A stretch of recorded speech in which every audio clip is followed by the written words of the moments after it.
নমস্কার বন্ধুরা, আমি তনুজা আপনাদের সবাইকে জানাচ্ছি তনুজাস কুকিং ক্রিয়েশন চ্যানেলে স্বাগত। আজকে আপনাদের সঙ্গে মাত্র 1 কাপ ময়দা দিয়ে খুবই স্পঞ্জি কেকের রেসিপি শেয়ার করব। খুব কম সময়ে আপনারা ইজিলি ঘরে তৈরি করে নিতে পারবেন। পুরো ভিডিওটা অবশ্যই স্কিপ না করে দেখুন, আশা করছি আপনাদের উপকার হবে। তো দেখুন, এখানে একটা বাউল নিয়ে নিলাম। এবার বাউলের মধ্যে কেকের ব্যাটারটা তৈরি করে নেব। এখানে আমি 1 কাপ চিনি মিক্সি জারের মধ্যে নিয়ে ভালোভাবে গুঁড়ো করে দিয়ে দিলাম। আপনারা চাইলে পাউডার চিনি দিয়েও এই রেসিপিটি তৈরি করতে পারেন। এবার এখানে একটা ডিম দিয়ে দিলাম। এবার ডিমের মধ্যে যে একটা আষ্টে গন্ধ থাকে সেই গন্ধটা চলে যাবার জন্য এখানে 1 টিস্পুন দিয়ে দিচ্ছি ভ্যানিলা এসেন্স। আপনারা ভ্যানিলা এসেন্সের পরিবর্তে 1 টিস্পুন এলাচ গুঁড়োও দিয়ে দিতে পারেন। এবার ভালোভাবে ডিমটাকে চিনির সঙ্গে ফেটিয়ে নিতে হবে। একটু সময় নিয়ে ভালোভাবে ফেটাতে হবে, তাহলে কেকটা খুবই স্পঞ্জি হবে। যত ফেটাবেন ততই ভালো হবে। আপনাদের কাছে হ্যান্ড উইচ না থাকলে কাঁটা চামচের সাহায্যেও ফেটিয়ে নিতে পারেন। তো দেখুন, ভালো করে ফেটাতে ফেটাতে কালারটা কিন্তু চেঞ্জ হয়ে গেছে। খুব ভালোভাবে ডিম এবং চিনি মেল্ট হয়ে গেছে। এবার এখানে হাফ কাপের মতো দিয়ে দিলাম রিফাইন্ড অয়েল। চামচ দিয়ে মেপে দিলে তাহলে 3 টেবিল স্পুনের মতো হবে। এবার ভালোভাবে তেলটাকেও ডিমের ব্যাটারটার সঙ্গে ফেটিয়ে নিতে হবে। খুব ভালো করে ফেটিয়ে নেবেন।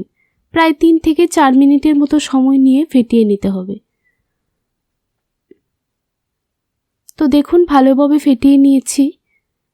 এবার একটা চালনি নিয়ে নিলাম। তারপর 1 কাপ দিয়ে দিলাম ময়দা। এবার 1 টিস্পুন দিয়ে দিচ্ছি বেকিং পাউডার, হাফ টিস্পুন দিয়ে দিচ্ছি বেকিং সোডা। যতটুকু বেকিং পাউডার দিবেন তার হাফ দিয়ে দিবেন বেকিং সোডা। ভালোভাবে ময়দার সঙ্গে বেকিং সোডা এবং পাউডার চেলে নিতে হবে। তো দেখুন, ভালো করে চেলে নিয়েছি। এবার ডোটাকে খুব ভালোভাবে হ্যান্ড উইচের সাহায্যে মেখে নিতে হবে। আর একটু ড্রাই অবস্থায় খুব ভালোভাবে ডিমের সঙ্গে ময়দাটাকে মিশিয়ে নিতে হবে। তো দেখুন, একটু ড্রাই লাগছে। তারপর অল্প একটু দিয়ে দিলাম দুধ। এখানে প্রায় 3 টেবিল স্পুনের মতো দুধ দিয়ে দিলাম।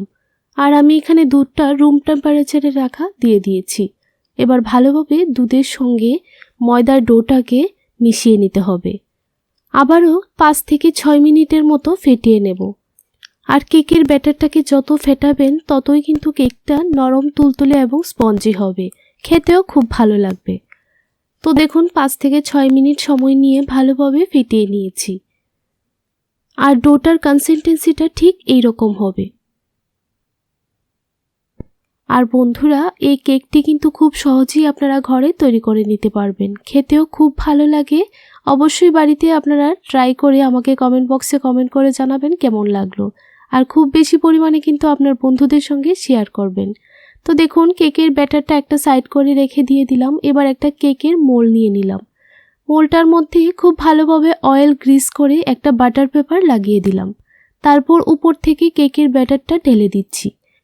একটু উপর থেকে কেকের ব্যাটারটা ঢেলে দিলে ভালো হয়, তাহলে কোনো লাম্পস থাকে না। তো দেখুন, হাতের সাহায্যে একটু ট্যাপ করে দিচ্ছি। যদি কোনো লাম্পস বা বাবলস থাকে তাহলে সেই বাবলসগুলি ফিল আপ হয়ে যাবে। এবার উপর থেকে কিছু ড্রাই ফ্রুটস দিয়ে দিলাম। আপনাদের পছন্দ অনুযায়ী ড্রাই ফ্রুটস ব্যবহার করতে পারেন। কিছু কিশমিশ দিয়ে দিলাম। এবার কিছু চেরি ফল দিয়ে দিলাম। আর আমি আগে থেকেই চুলার মধ্যে একটা কড়াই বসিয়ে 5 থেকে 6 মিনিটের জন্য ফ্রি হিট করে নিয়েছি। কড়াইটা খুব ভালোভাবে গরম হয়ে গেছে। এবার একটা স্ট্যান্ড বসিয়ে দিয়ে কেকের মোলটা দিয়ে দিলাম। তারপর 35 থেকে 40 মিনিটের জন্য ঢাকা দিয়ে দিলাম।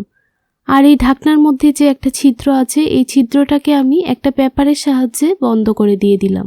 এবার 35 থেকে 40 মিনিট পর ফিরে আসছি। তো দেখুন, 40 মিনিট পর ঢাকনাটা তুলে একটু দেখে নিচ্ছি কেকটা হয়েছে কিনা। কেকটা কিন্তু ফুলে একদম ডবল হয়ে গেছে। একটা নাইফের সাহায্যে চেক করে নিলাম। তো দেখুন, নাইফটা কিন্তু একদম পরিষ্কার এসেছে। তার মানে কেকটা সম্পূর্ণভাবে রেডি।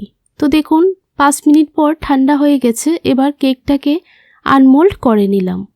এবার কেকের মধ্যে যে বাটার পেপারটা লাগিয়ে রেখেছিলাম, বাটার পেপারটাও তুলে নিলাম। আর বন্ধুরা, কেকটা কতটা স্পঞ্জি হয়েছে তা দেখেই বুঝতে পারছেন। বন্ধুরা, রেসিপিটি ভালো লাগলে আমার চ্যানেলটিকে সাবস্ক্রাইব করে আমার পাশে থাকবেন আর নতুন নতুন ভিডিওর আপডেট পাওয়ার জন্য অবশ্যই নোটিফিকেশন বেল বাটনটি প্রেস করে রাখবেন। তাহলে সবার প্রথমে আপনাদের কাছে নোটিফিকেশন চলে যাবে। এবার উপর থেকে অল্প কিছু চেরি ফল দিয়ে ডেকোরেট করে নিলাম। দেখতে কিন্তু খুবই সুন্দর লাগছে। তাহলে বন্ধুরা, আজকের জন্য এতটুকুই। পরবর্তী ভিডিও দেখার জন্য আমন্ত্রণ রইল।